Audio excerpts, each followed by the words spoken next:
Eu quero convidá-los a abrir a palavra de Deus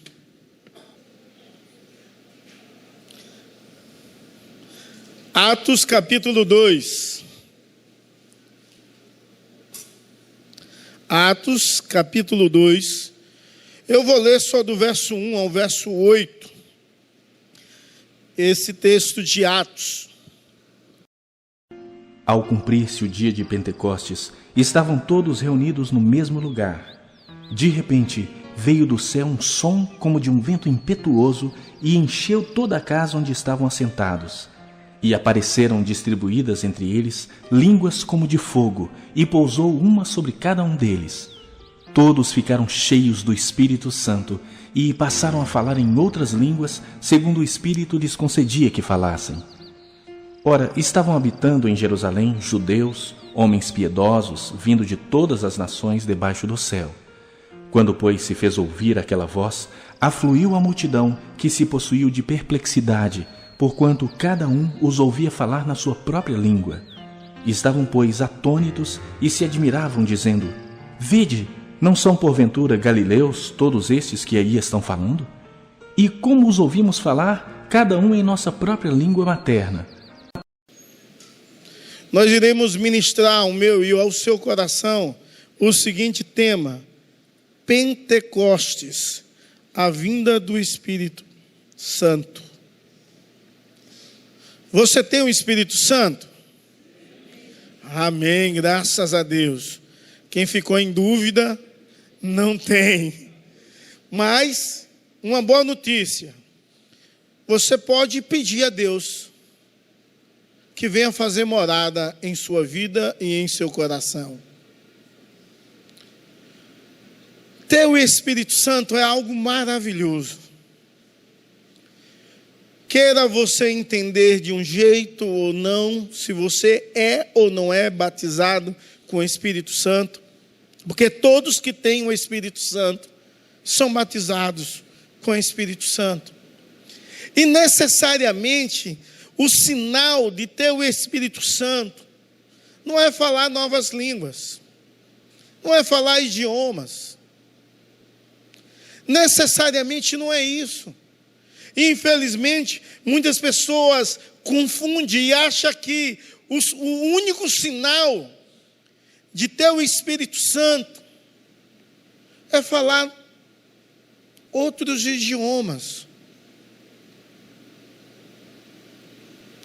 ou falar uma língua estranha, diferente, que nunca se ouviu.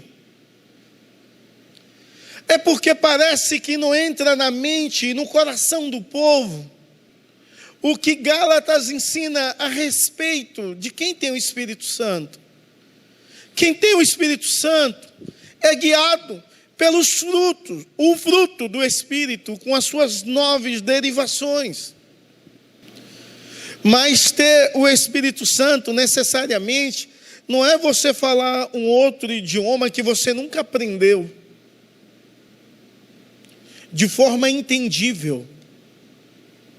Ter o Espírito Santo é viver amor, bondade, benignidade, fidelidade, mansidão, domínio próprio. Ter o Espírito Santo implica em viver sobre a direção do Deus Todo-Poderoso, Deus real, Deus fiel, o Deus conosco, o Deus presente, que está em nossas vidas e em nossos corações.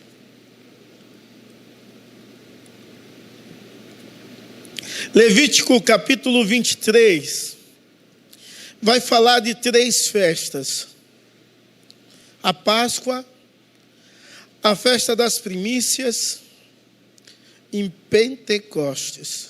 É interessante, porque a Páscoa vai nos lembrar da morte de Cristo. A festa das primícias vai nos lembrar da ressurreição de Cristo. E em Pentecostes vai nos lembrar da descida do Espírito Santo.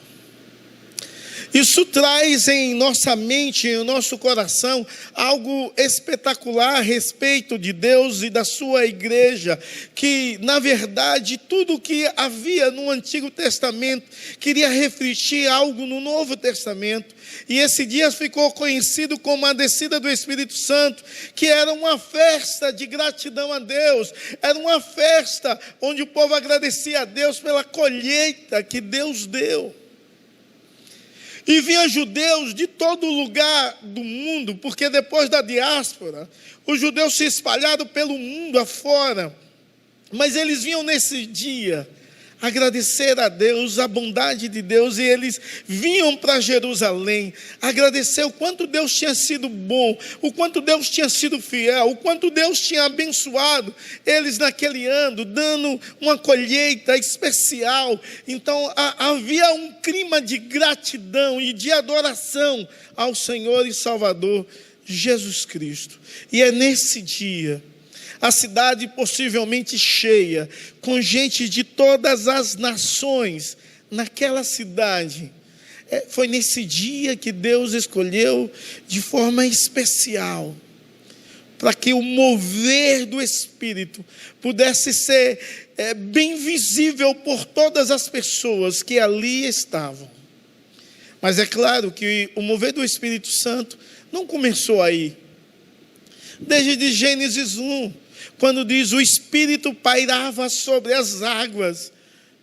Gênesis 2, e aí vai. Você vê o mover do Espírito Santo no Antigo Testamento. Na história dos juízes, quando você lê Juízes 6, verso 34. Na vida de Samuel, quando você lê 1 Samuel 16, 13. No ministério de Jesus,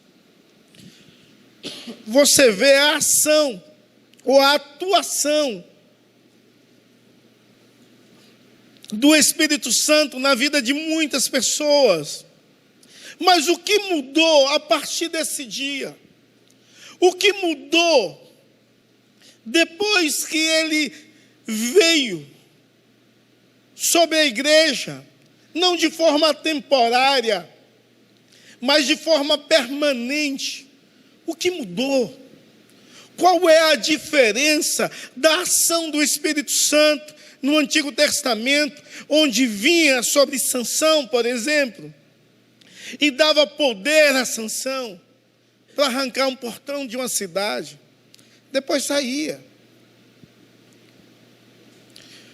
A diferença marcante nisso tudo é que a presença de Deus é diária e contínua. O Espírito de Deus habita em você. Amém? Abra aí, por favor. E isso é algo que nos anima. Quando olhamos para a igreja de Atos, quando olhamos para a igreja primitiva, ela não tinha nada do que consideramos essencial para o sucesso nos nossos dias. Então, a igreja primitiva não tinha nenhum local. É claro que nós achamos que uma igreja boa tem de ter um local confortável, agradável. Uma igreja de sucesso é uma igreja bonita. Eles não tinham nada, nenhum local, não havia nenhuma propriedade, nada. A igreja não tinha nada. Só 120 pessoas. Um número menor do que esse que tem aqui. Mas ela não tinha um templo luxuoso, umas cadeiras confortáveis. Não tinha ar-condicionado também não, viu? Então, não tinha nada. Não tinha dinheiro. Como uma igreja como essa seria uma igreja do sucesso? Uma igreja que não tinha dinheiro. E nós sabemos que tudo precisa de dinheiro. Aquela igreja não tinha dinheiro. Também, aquela igreja não tinha uma influência política. Você pode dizer, e José da Arimateia? Desculpe, que intercedeu pelo corpo de Jesus Cristo. Mas ele não era político, ele era um empresário. Então, aquela igreja não tinha influência política. Aquela igreja não tinha status social. Mas como aquela igreja cresceu? Qual é o motivo do crescimento daquela igreja? Qual é o motivo do avanço daquela igreja? Qual é o motivo que em um dia de 120, ela passou até quase 3.000 pessoas? Qual é o motivo? Qual é o motivo que dias depois ela passou para quase 5.000? Qual é o motivo que dias depois ela passou para uma grande multidão? Se ela não tinha propriedade, não tinha dinheiro, não tinha influência política, não tinha extrato social, qual é o motivo dessa igreja crescer? É a presença do Espírito Santo. Deus estava presente continuamente. Deus agora não só ia agir em momentos específicos. Deus, na pessoa do Espírito Santo, estava com aquela igreja todos os dias, de manhã, de tarde, de noite, todas as horas, todos os minutos, todos os segundos. Isso é o bastante. Isso é o essencial. E sem o Espírito Santo não há possibilidade nenhuma de ser igreja. É claro que a igreja do Senhor Jesus Cristo tem de entender que um movimento como esse não vai se repetir. Pode acontecer um movimento de avivamento na igreja, nessa igreja, na minha vida, na sua vida, sim. Mas um fator histórico igual aquele não. Mas é necessário, eu que tenho o Espírito Santo, e você que tem o Espírito Santo, e é batizado com o Espírito Santo, é necessário que você seja cheio do Espírito Santo. Cheio de Deus. Dirigido por Deus. Seus atos e ações. E a igreja hoje tem tudo isso aqui. Tudo isso. Mas falta o essencial de buscar, de se humilhar diante do Deus Todo-Poderoso e real, de querer mais do Espírito Santo para a sua vida, que quer de experimentar mais e ter experiências pessoais maiores com Deus Todo-Poderoso. Ou uma experiência simples de ouvir a sua voz, ou de sentir a sua presença, ou de uma resposta de imediata. Meus amados irmãos, nós precisamos orar. E talvez a igreja hoje, ela não está como ela deveria estar. A igreja no Brasil, a igreja na nossa cidade. Porque a igreja, ela não tem sido, de fato, uma igreja cheia do Espírito. Uma igreja dirigida pelo Espírito, guiada pelo Espírito. E aí, irmãos, a modernidade inventou tantas coisas que fala sobre crescimento de igreja, algumas coisas boas, outras ruins, mas muito pouco se fala no essencial. O que faz uma igreja crescer é o Espírito Santo. Então, se a igreja tem de orar e ser dirigida por Ele, essa igreja vai crescer. É claro que há fatores dos quais as igrejas incham, não crescem, que não tem nada a ver com o Espírito Santo. Mas você é batizado com o Espírito? Sim ou não? Como diz Edir Macedo. Sim ou não? Se a sua resposta for sim, você deve buscar o enchimento desse Espírito para a sua vida. Você tem de ser guiado por Deus em todos os seus atos. Deus tem de ser glorificado e manifestado na sua vida. Quando nós nos deparamos com esse texto, nós ficamos admirados. Eles estão ali reunidos em, possivelmente, adoração ao Senhor. E de repente, eles ouvem um som. como de um vento impetuoso. Eles não sentem o vento, porque o texto não diz que eles sentiram o vento. E vento é um negócio que quando você está exposto a ele, você sente. Eles não sentiram, eles ouviram o som de um vento impetuoso e tomou aquele lugar, aquele som, aquele barulho. De repente, veio línguas ou de fogo que pousou sobre eles. E necessariamente há alguns que dizem algumas coisas, mas não tem como a gente dizer exatamente o que foi. E eles começaram a falar idiomas de todas as pessoas. Agora eu acho que o barulho foi tão grande e tão alto, o barulho do vento, que o povo foi tudo olhar o que era aquilo e ficaram atônitos.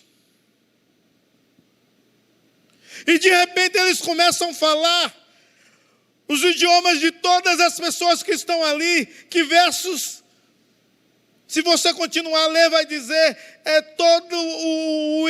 toda a terra conhecida naquele período, Ásia Menor, Europa, aí vai Egito. Eles falam toda a região conhecida, todo o povo começou a ouvir no seu próprio idioma local, nativo. Judeu que era nascido em outro país, viveu a vida inteira lá, possivelmente aprendeu um pouco da língua judaica, naquele período aramaico, mas eles ouviram na sua língua nativa a pregação do evangelho, e Pedro falou para o judeu, e aquilo ali foi um fato tão espetacular, que alguns diziam, eles estão bêbados. Eles estão bêbados. Porque há um aspecto interessante entre a embriaguez e a ação do Espírito Santo. A embriaguez, quando o cara está embriagado mesmo, ele perde o domínio. Quando o Espírito Santo dirige a pessoa, não é que a pessoa perde o domínio, ela sabe de tudo, mas ela não tem mais direção sobre ela. Aí o Espírito Santo faz. A bebida alegra, tem gente caladinho que quando bebe fica feliz da vida à toa. O Espírito Santo alegra o coração, e aquele povo ficou espantado com aquilo. E houve duas reações. Uns queriam ouvir mais, e outros começaram a rejeitar. E essas reações, até hoje, são as mesmas em qualquer público que ouve o Evangelho. Ou despertem uns a querer mais, e em outros a não querer mais ouvir nada, a reprovar, a recriminar, a se distanciar. Meus amados, quando nós nos deparamos com esse texto, nós lembramos da promessa de Deus, que era ser cheio do Espírito. E você lê os versos 2 a 4, você vai entender perfeitamente o que é isso. Verso 2 diz assim: de repente veio do céu um som como de um vento impetuoso, encheu toda a casa onde estavam sentados. E apareceram distribuídas entre eles línguas como de fogo, as quais puseram sobre cada um deles.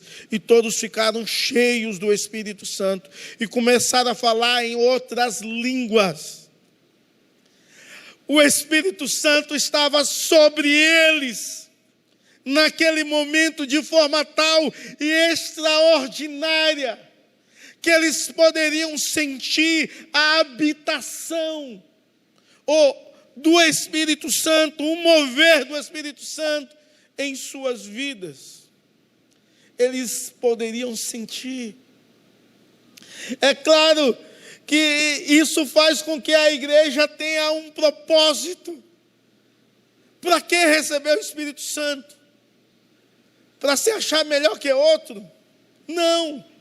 O propósito da qual a igreja tinha era um propósito extraordinário, era um propósito de testemunhar e servir, e eles fizeram isso. O propósito de ser cheio do Espírito Santo é olhar para Atos 1, verso 8, onde o Senhor Jesus diz: descerá sobre ti o Espírito Santo e sereis minhas testemunhas, tanto em Jerusalém como em toda a Judeia, Samaria e até os confins da terra. O propósito era testemunhar de Jesus Cristo. O propósito era falar da bondade de Deus. O propósito era dizer que Jesus é Rei, é Senhor absoluto e vive pelos séculos dos séculos. Irmãos, ser cheio do Espírito Santo, ou ter o Espírito Santo, nos dá um propósito de vida, de ser testemunha do Evangelho e ser servo do reino de Deus. E a igreja do Senhor Jesus Cristo deve compreender e viver isso constantemente, dioturnamente, em suas vidas e em seus corações. Eu fico imaginando, quando eles ouvem o som do vento, o que passou pela mente dos discípulos? Um barulho. Eu já vi o vento soprar que me deu medo.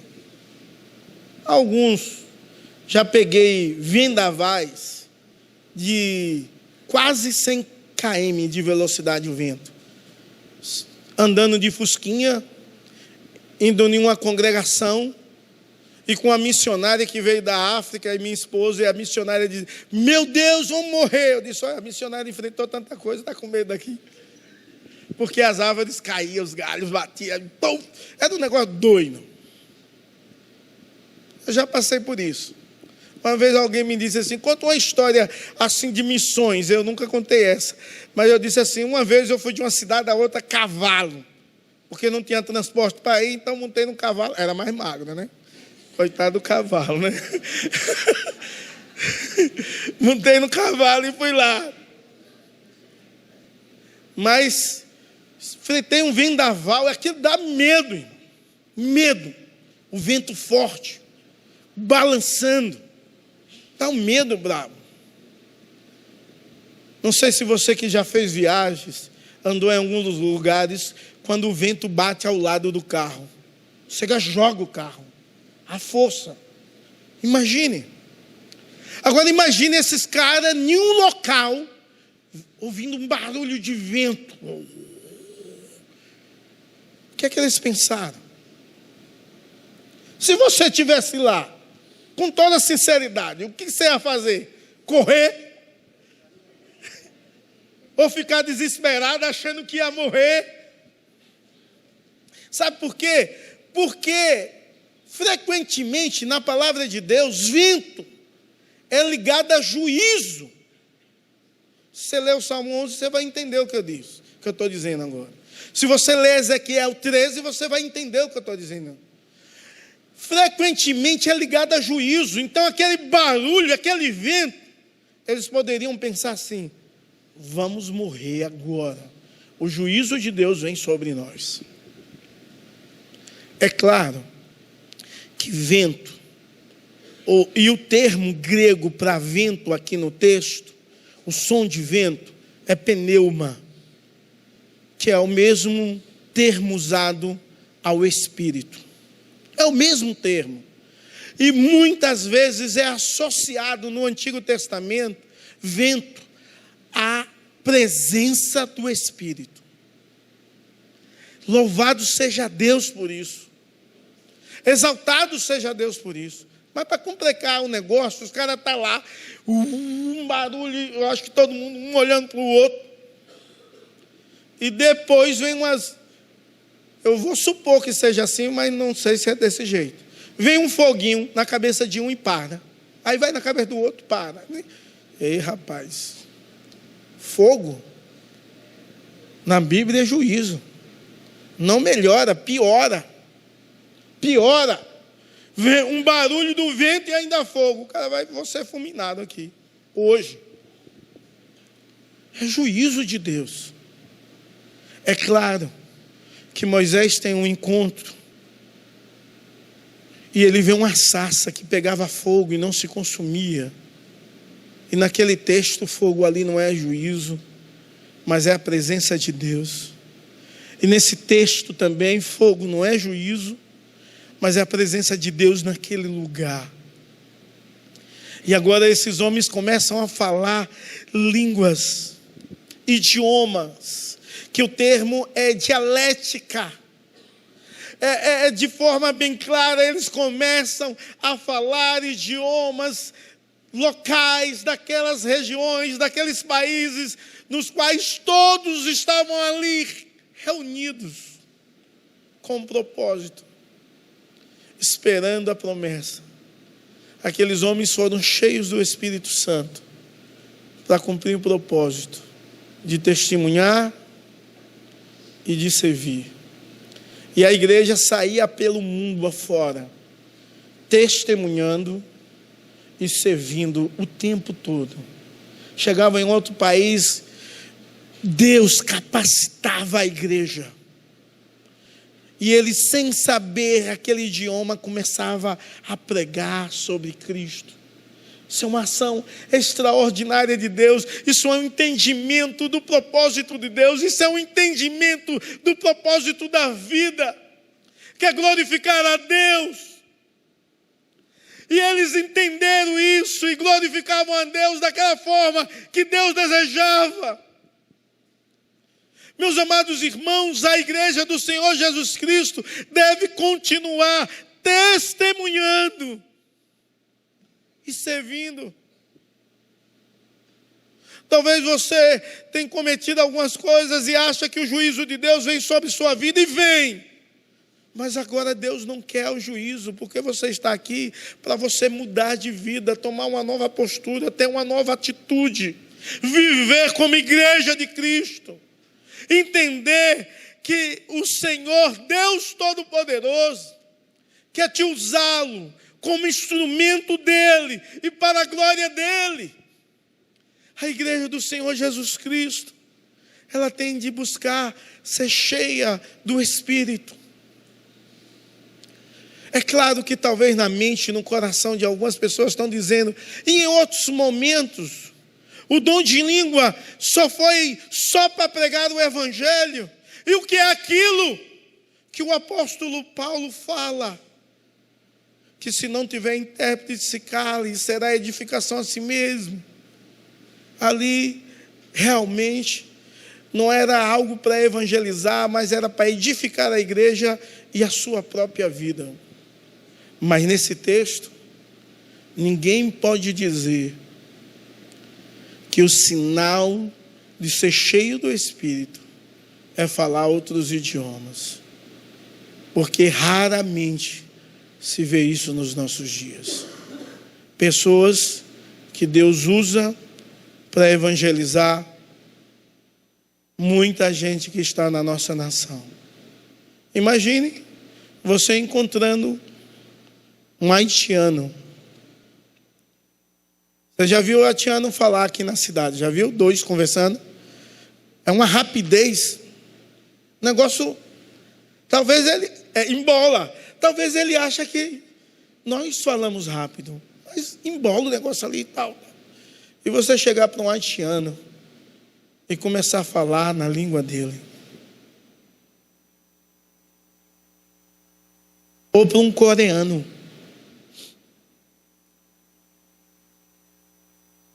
Você chega na loja de um coreano, tem vezes que ele não sabe o preço e começa a brigar com uma outra pessoa. Depois te dá um preço. Mas primeiro fala, você não sabe nem o que ele está falando. Talvez está dizendo, esse brasileiro feio, gordo, vem aqui na minha loja.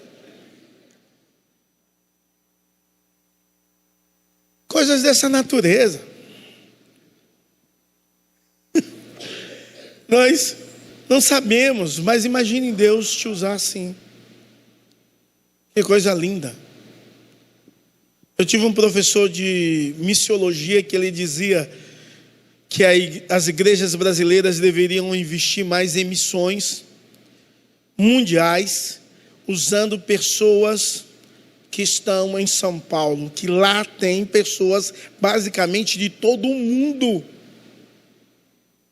Então você chega em uma colônia, evangeliza, treina e envia aquele cidadão para o país dele. E faria de São Paulo um grande movimento de missões. E realmente poderia acontecer assim. Mas importante é que, independente de eu falar com outras línguas, há pessoas, como Pedro falou no seu próprio idioma, que necessitam ouvir o testemunho de Cristo, a respeito de Cristo, que precisa ser servida pelo reino de Deus e ver o amor de Deus na minha vida e na sua vida. E você que é cheio do Espírito Santo, você precisa viver o propósito. Se Cristo, se o Espírito dele habita em você, você deve viver o propósito do qual Deus te chamou. Um fator interessante é que quando você lê Atos capítulo 1, verso 4, você vai ver que o texto ali fala que João batizava com água, mas Jesus batiza com o Espírito Santo. E aquilo é fantástico, porque você olha para o texto e vê o cumprimento da promessa de Jesus Cristo. O cumprimento da promessa de Jesus Cristo é o Espírito Santo. E isso alegra muito os nossos corações e as nossas vidas, quando nós nos deparamos com essa ideia maravilhosa que Deus está fazendo nesse momento histórico do livro de Atos, capítulo 2. É porque se o vento tinha som e trazia memória, julgamento, e o fogo também, Atos 2 nos traz a ideia, irmãos, do juízo de Deus em Gênesis 11. Na Torre de Babel, você vê a manifestação do juízo de Deus, onde os homens queriam ser maior que Deus e queriam fazer uma grande torre, e a ideia era destronar Deus do seu trono. Essa era a ideia. E o juízo de Deus vem, e Deus confunde aqueles homens, de tal forma que eles não podiam mais se comunicar. Agora Deus está fazendo uma restauração tão extraordinária. Está dizendo que a sua graça vai invadir tudo e vai restaurar tudo que precisa ser restaurado, inclusive as nações, fazendo que todos ouçam o Evangelho na sua língua materna, como se fosse uma unificação. Em Babel é o juízo, em Atos há uma inversão disso. Em Atos há uma ideia de um recomeço, de um novo momento, onde o Deus Todo-Poderoso que julga é um Deus que quer restaurar, que quer alcançar, que quer abençoar de uma forma muito especial e quer usar a igreja como isso. A igreja que entende que o Espírito Santo é uma promessa de Deus para todos aqueles que creem. E aí, quando nós entendemos isso, nós olhamos que o batismo do Espírito Santo significa que eu pertenço ao corpo de Cristo. Se eu tenho o Espírito Santo, isso significa que eu pertenço ao corpo. E pertencer ao corpo é muito melhor do que pertencer a qualquer denominação. Mas é necessário entender que Deus usa a igreja como instrumento dele. Pertencer ao corpo de Cristo é entender que eu tenho uma função nesse corpo. E eu preciso exercer para a glória de Deus. Entendendo isso, eu olho para a plenitude do Espírito Santo, o enchimento de Deus. Isso significa que o meu corpo pertence a Ele, não mais a mim. E aí eu não posso ser guiado pelos desejos carnais, mas eu preciso ser guiado pela ação de Deus, pela presença de Deus, pelo poder de Deus. Eu preciso ser guiado de uma forma muito especial pela palavra de Deus, para que a palavra de Deus possa habitar plenamente em minha vida e em meu coração. Eu entendendo isso, eu preciso aprender a me esvaziar de mim mesmo, confessar os meus pecados, reconhecer a minha limitação. Eu devo render a minha vida plenamente ao Senhor e Salvador Jesus Cristo. E a palavra dele deve habitar ricamente em minha vida e direcionar todos os meus atos. Entender a promessa é ser cheio do Espírito. E ser cheio do Espírito é viver guiado pelo Espírito. É viver como o Filho de Deus vive, fazendo o que Deus manda, obedecendo aos princípios, aos estatutos do nosso Deus, Senhor e Salvador Jesus Cristo. E quando compreendemos isso, entendemos que Deus equipa e capacita a sua igreja com o Espírito. Para quê? Para que Deus faz isso? Porque é o plano de Deus. O plano de Deus é que ele deve ser glorificado entre as nações. E por isso que ele formou a igreja, e por isso que ele chamou você, por isso que você está aqui. Há um propósito de glorificar Deus entre as nações, há um propósito de fazer a missão de Deus, há um propósito, e você é equipado para isso, com a presença do Espírito Santo. Quando nós compreendemos isso, nós entendemos que o alvo de Deus é que todas as nações sejam alcançadas. O alvo de Deus é que todas as pessoas ouçam o Evangelho. O escopo do plano de Deus são que todas as nações possam ouvir a sua santa palavra. O poder de Deus é necessário para cumprir o plano de Deus, porque sem poder não há nada, nem a atuação da igreja. Então precisamos do poder do Espírito para ir avante, precisamos do poder do Espírito para sairmos das quatro paredes, precisamos do poder do Espírito para testemunharmos, precisamos do poder do Espírito para dizer não aos desejos carnais, aos prazeres mundanos, precisamos do poder do Espírito para sermos guiados pela verdade de Deus. Então, o objetivo disso tudo, o objetivo do plano de Deus é que ele seja glorificado aqui, ali e acolá.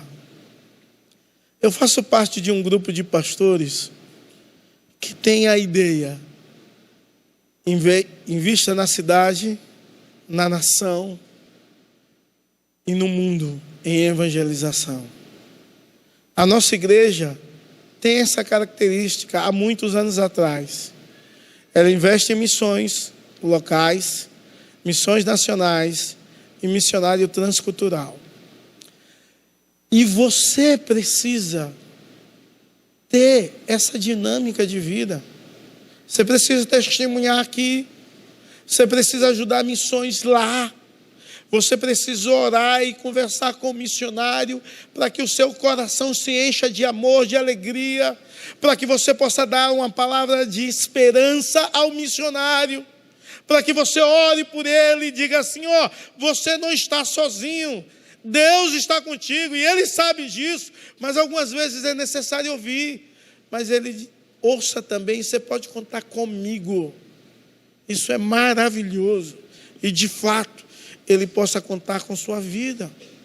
Irmãos, em nome de Jesus, nós recebemos o Espírito Santo com a ideia de ser anunciador do Evangelho aos meus vizinhos, no trabalho, na escola, em todos os lugares que eu ando, mas que eu olhe para o outro.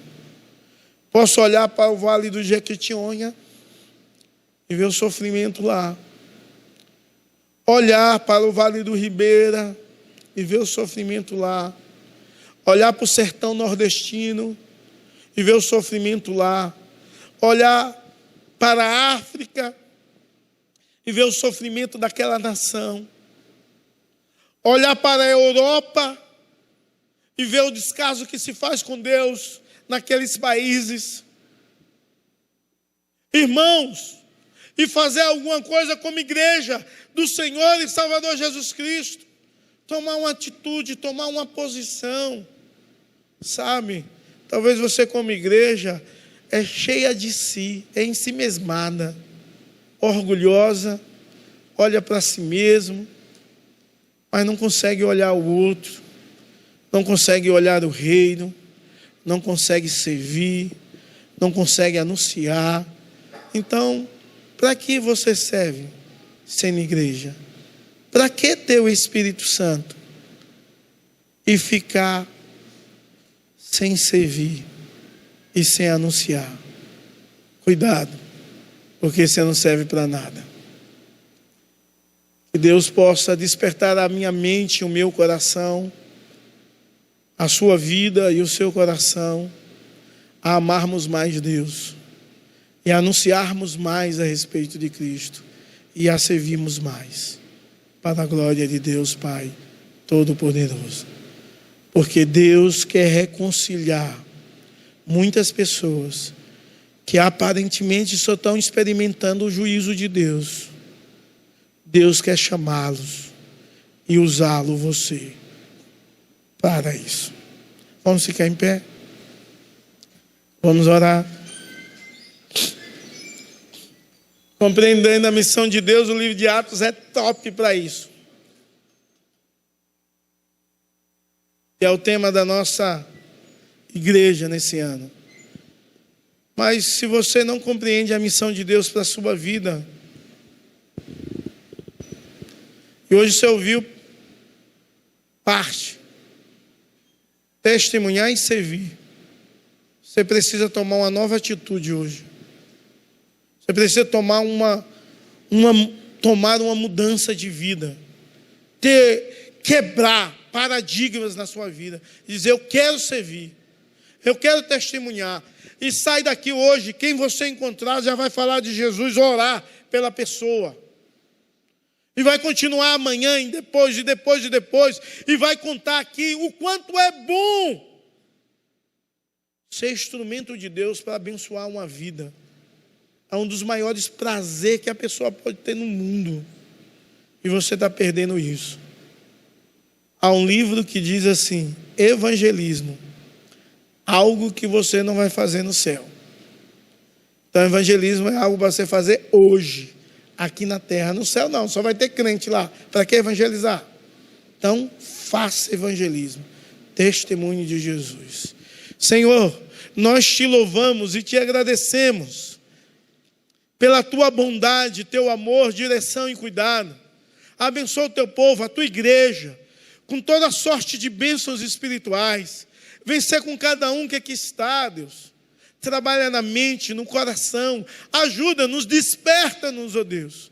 Em nome de Jesus, para sermos testemunhas tuas, aqui, ali e acolá. Dirigido pelo teu Espírito. Coloca palavras na boca do teu servo, da tua serva, do que ela tem de falar. Deus, que em nome de Jesus, a palavra que venha sair da boca possa ser algo tão maravilhoso e espiritual, que possa transformar o coração do outro, através do teu Santo Espírito Santo. Em nome de Jesus, e para a glória do Senhor. Ajuda-nos, ó Deus, a sermos igreja. Ajuda-nos, ó Deus, a sermos santos. Ajuda-nos, ó Deus, a negarmos a nós mesmos. Ajuda-nos, ó Deus, a vivermos o Evangelho dioturnamente, em nome de Jesus, e para a glória do Senhor. Amém e amém. Receber a bênção, que a graça do nosso Senhor e Salvador Jesus Cristo, que o amor de Deus, o nosso eterno Pai, que a comunhão e a consolação do Divino Espírito Santo seja sobre você e sobre todo o povo de Deus, espalhado sobre toda a face da terra, hoje e para todos sempre. Amém e amém.